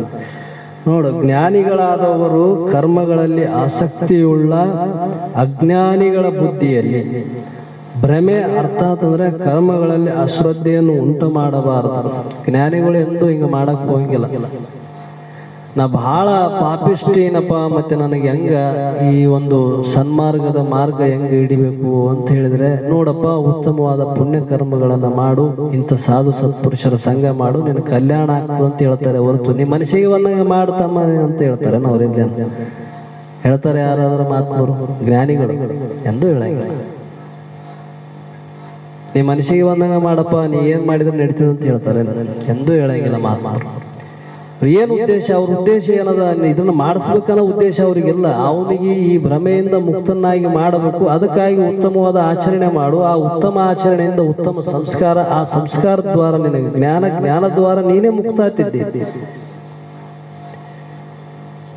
ಇಷ್ಟೆಲ್ಲ ಶಾಸ್ತ್ರಗಳು, ಅನೇಕ ಉಪದೇಶ ಯುಕ್ತಿಗಳು, ಅನೇಕ ದೃಷ್ಟಾಂತ, ನೀತಿ, ಭಕ್ತಿ, ವೈರಾಗ್ಯ, ಇವೆಲ್ಲ ಉಪದೇಶದ ತಾತ್ಪರ್ಯ ಏನು? ಯಾಕೆ ಉಪದೇಶ ಮಾಡ್ತಾರ ನಮ್ಗ ಮಹಾತ್ಮರು ಅಂದ್ರೆ, ಇವೆಲ್ಲವನ್ನು ಅವನಿಗೆ ಹೇಳಬೇಕನ್ನೋ ಉದ್ದೇಶದಿಂದಲ್ಲ. ಇವೆಲ್ಲವನ್ನು ತಿಳಿಯೋದ್ರಿಂದ ಅವನಿಗೆ ಅದರ ಅರ್ಥಜ್ಞಾನ ಆಗುವುದರಿಂದ ಅವನಲ್ಲಿರುವಂಥ ಏನು ದುಸ್ಸಂಸ್ಕಾರ ನಾಶವಾಗಿ ಶುಭ ಸಂಸ್ಕಾರ ದ್ವಾರ ಆ ಸಂಸ್ಕಾರದಲ್ಲಿ ಉತ್ಪತ್ತಿ ಆದಂಥ ಜ್ಞಾನ ದ್ವಾರ ಅವನು ಮುಕ್ತ ಆಗಲೆಂಬ ಉದ್ದೇಶದಿಂದನೇ ಅವ್ರು ಹೇಳಕತ್ತಿರ್ತಾರೆ. ಅವ್ರಿಗೇನು ಬೇರೆ ಉದ್ದೇಶ ಐತೆ ಮಹಾತ್ಮರಿಗೆ? ಏನಿಲ್ಲ. ಹೀಗೆ ಉಂಟ ಮಾಡಬಾರದು, ಆದರೆ ಸ್ವತಃ ಪರಮಾತ್ಮನ ಸ್ವರೂಪದಲ್ಲಿಯೇ ತಲ್ಲೀನರಾಗಿ ಹಾಗೂ ಎಲ್ಲ ಕರ್ಮಗಳನ್ನು ಒಳ್ಳೆಯ ರೀತಿಯಲ್ಲಿ ಮಾಡುತ್ತಾ ಅವರುಗಳಿಂದಲೂ ಹಾಗೆಯೇ ಮಾಡಿಸಬೇಕು ಅಂದ್ರು. ಅವರು ಯಾರು ತಿಳಿದಂಥವ್ರು ಇದಾರ ಅವರು ಸ್ವತಃ ತಮ್ಮ ಸ್ವರೂಪದಲ್ಲಿ ಲೀನ ಇದಾರ. ಮತ್ತೆ ಅವರು ಇರಬೇಕು. ಮತ್ತೆ ಬ್ರಹ್ಮ ಉಪದೇಶ ಮಾಡುವವರು ಮೊದಲು ಬ್ರಹ್ಮ ಅನುಭವವನ್ನು ಮಾಡಿಕೊಂಡವರೇ ಬ್ರಹ್ಮ ಉಪದೇಶ ಮಾಡಕ್ಕೆ ಬರ್ತದ. ಮತ್ತೆ ಅವರಿಗೆ ಬ್ರಹ್ಮ ಅನುಭವ ಇಲ್ಲ ಅಂದಮೇಲೆ ಏನು ಮಾಡ್ತಾರ ಅವರು? ಬ್ರಹ್ಮ ಉಪದೇಶ ಆಗ್ತದೆ ಹೊರತು ಅದು ಬ್ರಹ್ಮ ಉಪದೇಶ ಆಗಂಗಿಲ್ಲ. ಅದಕ್ಕೆ ನಿಜಗೊಂಡ್ರು ಕರುಣ ಸತ್ಕಲೆ ಅಂತ ಹೇಳಿದ್ರು ಅವರು. ಸತ್ಕಲೆ ಅಂದ್ರೇನು? ಬ್ರಹ್ಮನಿಷ್ಠತ್ವ. ಯಾರಿಗೆ ಬ್ರಹ್ಮನಿಷ್ಠತ್ವ ಅದ ಅವರಿಗೆ ಮಾತ್ರ ಈ ಅನುಭವ ಇರ್ತದ. ಅವ್ರಿಗೆ ಗೊತ್ತಾಗ್ತದ ಇವನು ಏನಿದಾನ, ಇವನು ಎಷ್ಟಕ್ಕೆ ಯೋಗ್ಯ ಇದಾನ, ಇವನು ಬುದ್ಧಿ ಮಟ್ಟ ಎಷ್ಟದ, ಇವನಿಗೆ ಏನು ಹೇಳಿದ್ರೆ ತಿಳಿತದ, ಇವನಿಗೆ ಯಾವ ಯುಕ್ತಿಯಿಂದ ಹೇಳಿದ್ರೆ ಇವನು ಅದನ್ನು ಅನುಸರಿಸ್ತಾನ ಎಂಬ ಉದ್ದೇಶ ಇಟ್ಟುಕೊಂಡೇ ಹೇಳ್ತಾರ. ಎಲ್ಲರಿಗೂ ಒಂದೇ ರೀತಿ ಉಪದೇಶ ಮಾಡ್ಯಾರ ಏನ್ ಮಹಾತ್ಮರು? ಅನೇಕ ರೀತಿಯಿಂದ ವಿಧ ವಿಧವಾದ ಉಪದೇಶಗಳಾಗ್ಯಾವ. ಯಾಕೆ ಒಬ್ಬನಿಗೆ ಒಂದೇ ಯಾಕೆ ಹೇಳಿದ್ರು, ಇನ್ನೊಬ್ಬನಿಗೆ ಹಿಂಗೆ ಯಾಕೆ ಹೇಳಿದ್ರು? ಅವ್ರವ್ರ ಬುದ್ಧಿ ಸಂಸ್ಕಾರ, ಯಾರ ಬುದ್ಧಿ ಹೆಂಗೈತೆ ಆ ಬುದ್ಧಿಗೆ ಅನುಗುಣವಾಗಿ ಅವರಿಗೆ ಉಪದೇಶ ಮಾಡ್ತಾರೆ ಹೊರತು ಅವರಲ್ಲಿ ಉಪದೇಶದ ಭೇದ ಇಲ್ಲ. ಯಾಕಂದ್ರೆ ಅದರ ಅನುಭವ ಅವ್ರಿಗೆ ಗೊತ್ತದ. ಅವ್ರ ಮೊದಲ ಅನುಭವ ಮಾಡಿ ಉಪದೇಶ ಮಾಡಕ್ ಕುಂತಾರ. ಅದಕ್ಕಾಗಿ ಎಲ್ಲಾ ಕರ್ಮಗಳನ್ನು ಒಳ್ಳೆಯ ರೀತಿಯಲ್ಲಿ ಮಾಡುತ್ತಾ ಅವರುಗಳಿಂದ ಹಾಗೆಯೇ ಮಾಡಿಸುತ್ತಾರೆ. ಅಂದ್ರೆ ಯಾಕೆ ಹೇಳ್ತಾರೆ ಇವೆಲ್ಲ ಅಂತಂದ್ರೆ ಅವನ ಕಲ್ಯಾಣ ಆಗಲಿ, ಅವನ ಉದ್ಧಾರ ಆಗಲಿ ಎಂಬ ಉದ್ದೇಶದಿಂದ. ಪ್ರಕೃತೆ ಕ್ರಿಯಾಮಾಣಾನಿ ಗುಣೈ ಕರ್ಮಾಣಿ ಸರ್ವಶಃ ಅಹಂಕಾರ ವಿಮೂಢಾತ್ಮ ಕರ್ಮಹಮಿತಿ ಮಾನ್ಯತೆ. ವಾಸ್ತವಿಕವಾಗಿ ಸಂಪೂರ್ಣವಾಗಿಯೂ ಕರ್ಮಗಳು ಎಲ್ಲ ರೀತಿಯಲ್ಲಿ ಪ್ರಕೃತಿಯ ಗುಣಗಳ ಮೂಲಕವೇ ರಚಿಸಲ್ಪಟ್ಟಿರುತ್ತವೆ. ಆದಾಗ್ಯೂ ಸಹ ಅಹಂಕಾರದಿಂದ ಮೋಹವಶವಾದ ಅಜ್ಞಾನಿಯು ಏನು ಮಾಡ್ತಾನ? ನಾನು ಕರ್ತೃವಾಗಿದ್ದೇನೆ ಎಂಬುದಾಗಿ ತಿಳಿದುಕೊಳ್ಳುತ್ತಾನೆ. ಗುಣ ಸ್ವಭಾವದಿಂದ ಪ್ರಕೃತಿ ಗುಣದಿಂದ ಆಯಾ ಕ್ರಿಯೆಗಳು ನಡೆದವಿಲ್ಲ. ಸುಮ್ಮನೆ ಉದಾಹರಣೆ ನಮ್ಮ ಶರೀರನ ಇಟ್ಕರಿ. ಶರೀರದಲ್ಲಿ ಸ್ವಾಭಾವಿಕ ಕರ್ಮ ನಡೆದವು, ಏನು ಪ್ರಯತ್ನ ಪೂರ್ವಕವಾಗಿ ನಡೆದವು? ಪ್ರಕೃತಿಯಿಂದ ಸ್ವಾಭಾವಿಕವಾಗಿ ನಡೆದವ. ಬಾಯಿ ಐತಂದ್ಮೇಲೆ ಮಾತಾಡ್ತದ, ಕಣ್ಣು ಐತಂದ್ಮೇಲೆ ನೋಡ್ತದ, ಕಿವಿ ಐತಂದ್ಮೇಲೆ ಕೇಳ್ತದ, ಕೈ ಐತಂದ್ಮೇಲೆ ಹಿಡಿತದ, ಕಾಲು ಐತಂದ್ಮೇಲೆ ನಡೀತದ, ಪ್ರಾಣ ಐತಂದ್ಮೇಲೆ ಶ್ವಾಸ ಉಚ್ಛ್ವಾಸ ಮಾಡ್ತದ. ಅದ್ರ ಸ್ವಧರ್ಮ, ಅದ್ರ ಧರ್ಮ ಅದ, ಸ್ವಾಭಾವಿಕವಾಗಿ ನಡೀತಾವ. ಪ್ರಕೃತಿಯಿಂದ ನಡೆದವಲ್ಲ. ನಾವು ಇಚ್ಛೆ ಯತ್ನ ಮಾಡಿವೆ, ಮೂಗಿನ ಉಸಿರು ತಗೋಬೇಕು ತಗೋಬಾರ್ದು ಅಂತ ಇಚ್ಛೆ ಪ್ರಯತ್ನ ಏನಾರ ಮಾಡ್ತೀವಿ, ಶ್ವಾಸ ಉಚ್ಛ್ವಾಸ ಏನಿಲ್ಲ, ಸ್ವಾಭಾವಿಕವಾಗಿ ನಡೆದವ. ಕಣ್ಣು ರೆಪ್ಪೆ ನಮ್ಮನ್ನು ಕೇಳಿ ಬಡಿತೇವೆ, ನಾ ಇಷ್ಟಿಷ್ಟೇ ಬಡಿಬೇಕು ಬೇಡ ಅಂತ ಕೇಳಿ ಬಡಿತೇವೆ. ಇಲ್ಲ, ಮಲಮೂತ್ರಗಳು ವಿಸರ್ಜನೆ ಆಗ್ತಾವಲ್ಲ, ಕ್ರಿಯೆ ಆಗ್ತಾವ, ಅವೇನು ನಮ್ಮನ್ನು ನಾವು ಪ್ರಯತ್ನ ಮಾಡಿ ಮಾಡ್ತೇವೆ? ಇಲ್ಲ, ಅವು ಸ್ವಾಭಾವಿಕವಾಗಿ ನಡೆದವೆಲ್ಲ ಕ್ರಿಯೆಗಳು. ಸಕಲ ಜೀವಿಗಳಲ್ಲಿ ಸ್ವಾಭಾವಿಕವಾಗಿ ನಡೆದವ. ಇದರಲ್ಲಿ ಯಾರ್ದು ಪ್ರಯತ್ನ ಇಲ್ಲ, ಪ್ರಕೃತಿ ನಿಯಮದಂತೆ ನಡೆದವ. ಆದರೂ ಕೂಡ ಇವು ಪ್ರಕೃತಿಯಿಂದ ನಡೆದು ಕೂಡ ನಾವು ಅಜ್ಞಾನಿಗಳಾದಂಥವರು, ತಿಳಿದಂಥವರಲ್ಲ, ಅಜ್ಞಾನಿಗಳಾದಂಥವರು ಏನು ಮಾಡ್ತಾರಂದ್ರೆ ಪ್ರಾಣದ ಧರ್ಮ ಏನದ? ಹಸು ತೃಷೆ, ಅದರ ಧರ್ಮ ಅದಲ್ಲ. ಪ್ರಾಣ ಎಲ್ಲಿವರೆಗೆ ಐತೆ ಅಂದ್ರೆ ಅದಕ್ಕೆ ಅನ್ನ ನೀರು ಬೇಕ. ಶರೀರದ ಧರ್ಮ ಏನದ? ವಿಕಾರದಿಂದ ಕೂಡಿರೋದು, ಷಡ್ಭಾವ ವಿಕಾರದಿಂದ ಕೂಡಿದ ಅದ್ರ ಧರ್ಮ ಅದ. ಬುದ್ಧಿಯ ಮನುಷ್ಯನ ಧರ್ಮ ಏನದ? ಮನುಷ್ಯನ ಧರ್ಮ ಸಂಕಲ್ಪ ವಿಕಲ್ಪ ಮಾಡೋದದ, ಬುದ್ಧಿ ನಿಶ್ಚಯ ಮಾಡೋದದ. ಇದರ ಸ್ವಾಭಾವಿಕ ಧರ್ಮ ಇದಾವೆ, ಔಟನ್ನ ಬದಲಾವಣೆ ಮಾಡಕ್ಕಿಲ್ಲ. ಸಂಕಲ್ಪ ಮಾಡಬಾರ್ದು, ವಿಕಲ್ಪ ಮಾಡಬಾರ್ದು ಅಂದ್ರೆ ಮನಸ್ಸು ಐತೆ ಅಂದ್ಮೇಲೆ ಅದ್ರ ಸ್ವಭಾವ ಇದ್ದೇ ಇರ್ತದ. ಅದಕ್ಕೆ ಇವು ನಡೆದಾವ ಸ್ವಾಭಾವಿಕವಾಗಿ. ಇವು ಎಲ್ಲದರಲ್ಲಿ ಏನು ಮಾಡ್ಯಾನ? ಮೋಹವಶನಾಗಿ ಜೀವಾತ್ಮನು ಮೋಹವಶ ಆಗ್ಯಾನ. ಮೋಹ ಅಂದ್ರೇನು? ಇವು ನಾನು ನನ್ನ ಅಂತ ತಿಳಿದಾನ. ತಿಳಿದ ಕೇಶಿ ಇದರಲ್ಲಿ ಕರ್ತೃತ್ವವನ್ನು ವಹಿಸಿಕೊಂಡಾನ. ನಾನೇ ಮಾಡೋನು, ನಾನೇ ನೋಡೀನಿ, ನಾನೇ ಕೇಳೀನಿ, ನನಗ ತಿಳಿದ, ನನಗ ಗೊತ್ತಾದ. ಏನೈತಿ ಇದ್ರಾಗ? ನಿಂದ ಏನದ ಇದ್ರಾಗ? ವಿಚಾರ ಮಾಡಿದ್ರೆ ಏನೂ ಒಂದು ವಸ್ತು ನಿಂದಿಲ್ಲ. ಇವು ಎಲ್ಲವೂ ಪ್ರಕೃತಿಯಿಂದ ಬಂದಿರತಕ್ಕಂಥ. ದೇಹ ಮೊದಲು ಮಾಡಿಕೊಂಡು ಅಹಂಕಾರ ಪರ್ಯಂತರ ಅವು ತ್ರಿಗುಣಾತ್ಮಕವಾಗಿ ಹುಟ್ಟಿರ್ತಕ್ಕಂಥ ಆ ಗುಣ ಸಂಬಂಧದಿಂದ ವ್ಯವಹಾರ ಮಾಡ್ತವೆ ಹೊರತು ನೀನು ಹೇಳಿದಂಗೆ ಒಂದು ಇವು ಕೇಳೋದಲ್ಲ. ಆದ್ರೂ ನಾವು ನಾನು ಕರ್ತ, ನಾನು ಭೋಕ್ತ ಅಂತ ಯಾವ ತಿಳಿತಾನ ಅವನು ಅಜ್ಞಾನಿ ಆಗ್ಯಾನ. ಅಂಥ ಅಜ್ಞಾನಿ ಎಂಬುದಾಗಿ ತಿಳಿದುಕೊಳ್ಳುತ್ತಾನೆ. ಮತ್ತೆ ಅವನು ಅಜ್ಞಾನ ಅನ್ಬೇಕು. ಎಲ್ಲಿ ತಾನಲ್ಲ, ತನ್ನದಲ್ಲ, ತನಗೇನು ಸಂಬಂಧನೂ ಇಲ್ಲ, ಇಲ್ಲದೇ ಇರುವಂಥ ವಸ್ತುವಿನಲ್ಲಿ ನಾನು ನನ್ನದು ಎಂಬ ಕರ್ತೃತ್ವ ಬುದ್ಧಿಯನ್ನು ವಹಿಸಿಕೊಂಡು ಅದರಲ್ಲಿ ನಾನು ಕರ್ತ, ನಾ ಭೋಕ್ತ ಅಂತ ತಿಳಿದುಕೊಂಡಾನಲ್ಲ, ಅವನೇ ನೋಡಪ್ಪ ಏನಾಗ್ತಾನ? ಅಜ್ಞಾನಿ ಅಂತ ಕರೆಸಿಕೊಳ್ತಾನ ಅಂತ ಹೇಳ್ತಾನ. ಇವು ಯಾವ ತನಗೆ ಸಂಬಂಧ ಇಲ್ಲ ನೋಡ್ರಿ.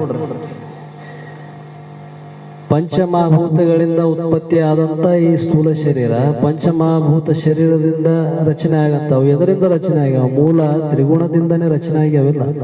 ಸತ್ವ, ರಜ, ತಮ. ಆ ಪ್ರಕೃತಿಯಿಂದನೇ ಮೊದಲೇ ತ್ರಿಗುಣಾತ್ಮಕವಾದಂಥ ಪ್ರಕೃತಿಯಿಂದ ರಚಿಸಲ್ಪಟ್ಟವ. ಇಲ್ಲಿ ನಾನು ಬದಲಾವಣೆ ಮಾಡ್ಬೇಕಂತ ನಾ ಪ್ರಯತ್ನ ಮಾಡಿದರೆ ಅವು ಬದಲಾವಣೆ ಆಗ್ತವೆ? ಎಂದೂ ಇಲ್ಲ. ಅದರಲ್ಲಿ ಬದಲಾವಣೆಯೂ ಆಗೋದಿಲ್ಲ. ಮತ್ತೆ ಅದರಲ್ಲಿ ನಿನಗೆ ಯಾವ ಅಧಿಕಾರವೂ ಇಲ್ಲ. ನಾನೇನು ಬೇಕಾದಷ್ಟು ಪ್ರಯತ್ನ ಮಾಡ್ತೇನೆ, ಆದ್ರೆ ನಂದು ಒಂದು ನಡೀತದೆ ಇದ್ರಾಗ ಏನು ನಡೆಯಂಗಿಲ್ಲ.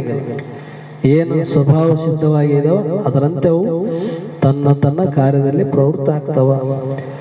ಅಂಥ ಪ್ರವೃತ್ತ ರೂಪವಾಗುವಂಥ ಕರ್ತವ್ಯದಲ್ಲಿ ನಾನೆಂಬ ಬುದ್ಧಿ ನಿನಗೇನು ದೃಢ ಆಗ್ಯದ? ಇದೇ ಅಜ್ಞಾನ ಆಗ್ಯದ ನೋಡು. ಈ ಅಜ್ಞಾನದಿಂದ ಮಾಡಲ್ಪಟ್ಟಂತ ಅನೇಕ ಕರ್ಮಗಳು ಅವು ನಿನ್ನ ಏನ್ ಮಾಡ್ತಾವ ಅಂದ್ರೆ ಪಾಪ ಪುಣ್ಯಕ್ಕೆ ಗುರಿ ಮಾಡ್ತಾವ. ಆ ಪಾಪ ಪುಣ್ಯದಿಂದ ಏನದ? ಮತ್ತೆ ಅದೇ ಪುನರಪಿ ಜನನಂ ಪುನರಪಿ ಮರಣಂ ಪುನರಪಿ ಜನನೀಯ ಜಠರೇ ಶಯನಂ. ಎಲ್ಲಿವರೆಗೆ ಈ ಚಕ್ರ ತಿರುಗುತ್ತದ ಅಲ್ಲಿವರೆಗೆ ಕೆಳಗಿಂದ ಮೇಲೆ, ಮೇಲಿಂದ ಕೆಳಗೆ ತಿರುಗದೆ.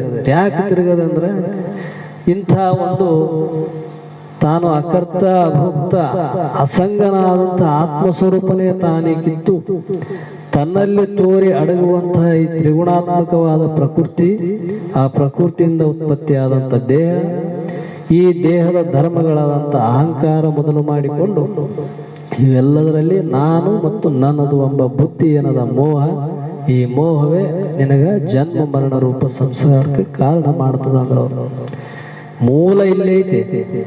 ಈ ಮೂಲವನ್ನು ನೀ ತಿಳಿದಿ ಅಂದ್ರೆ ಇದರಲ್ಲಿ ನಿನಗೇನಾಗ್ತದಂದ್ರೆ ಅಕರ್ತ ಭಕ್ತ ಬುದ್ಧಿ ಬರ್ತದ. ಅಂದ್ರೆ ಏನು? ಕರ್ತವ್ಯ ಬಿಟ್ಟಾನೇನು ಮಾಡೋದು ಬಿಟ್ಟಿಲ್ಲ, ಆದ್ರೆ ತಾನು ಅಕರ್ತ ಭೋಕ್ತನಾಗಿ ಅದರಲ್ಲಿ ಇರ್ತಾನ ಅನ್ನುವಂಥ ಮಾತನ್ನು ಹೇಳ್ತಾರೆ. ಇಲ್ಲಿಗೆ ಸಮಯ ಆಗ್ಯದ. ಮುಂದಿನ ವಿಷಯವನ್ನು ನಾಳೆ ಮತ್ತೆ ಮುಂದುವರಿಸ್ತಾರಂತ ಹೇಳಿ ಇಲ್ಲಿಗೆ ಮಂಗಲ.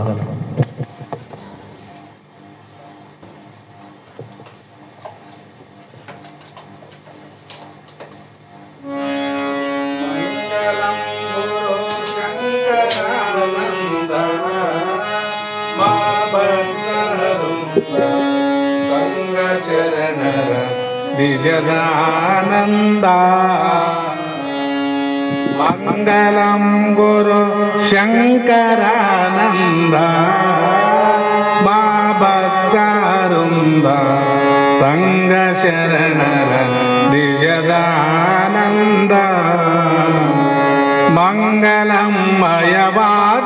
ಜಡಿಗುರು ಸಂಘದಿಂದಲೇ ಸಕಲ ವೇದದ ಅಂಗಮಯನೆಂದೆನಿಸಿಕೊಂಡು ಭೃಂಗ ಕೀಟಕ ನ್ಯಾಯ ರಂದದೆ ಮಂಗಲಂ ಗುರು ಶಂಕರಾನಂದ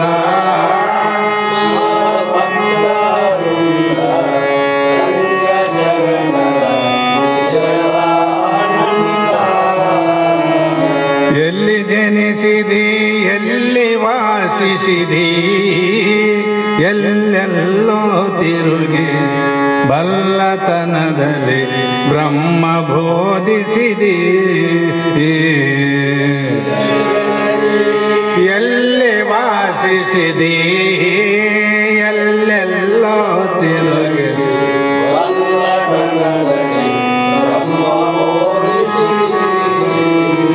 ಕಲ್ಲು ಹೃದಯದ ಕಾಲದೂತರು ಸಲ್ಲು ತಪ್ಪಿಸಿ ಸೆಳೆದು ಜನನ ಮರಣದ ಬಾಧೆ ತೊಲಗಿಸಿ ಚಿನ್ಮಯಾತ್ಮನ ಬೋಧೆ ಬೆಳೆಸಿದೆ.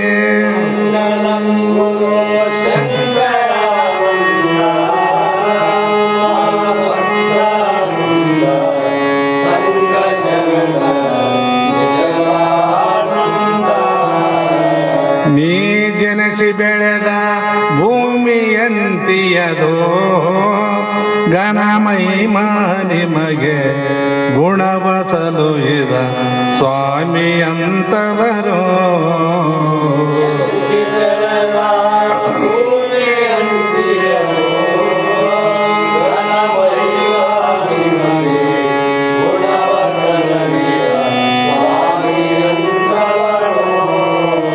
ವ್ಯಾಸಹರ ಗುರು ಶೇಷಾನಂದರ ಕಾಸವಿದ್ಯೆಯ ಕಲಿತು ಕೆಲ ದಿನ ಭೂಷಣಕ್ಕೆ ಭೂಷಣವನೆನಿಸಿದೆ ವಾಸ ಮಾಡಿದಿ ಜಡಿಯ ಮಠದಲ್ಲಿ ಮಂಗಲಂ ಶಂಕರಾನಂದ ಮಾ ಭಕ್ತವೃಂದ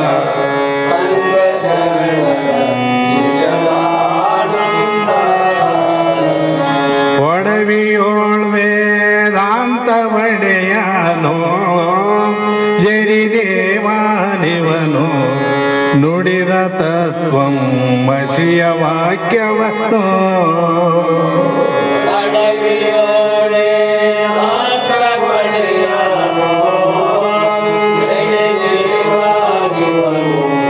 ನುಡಿದ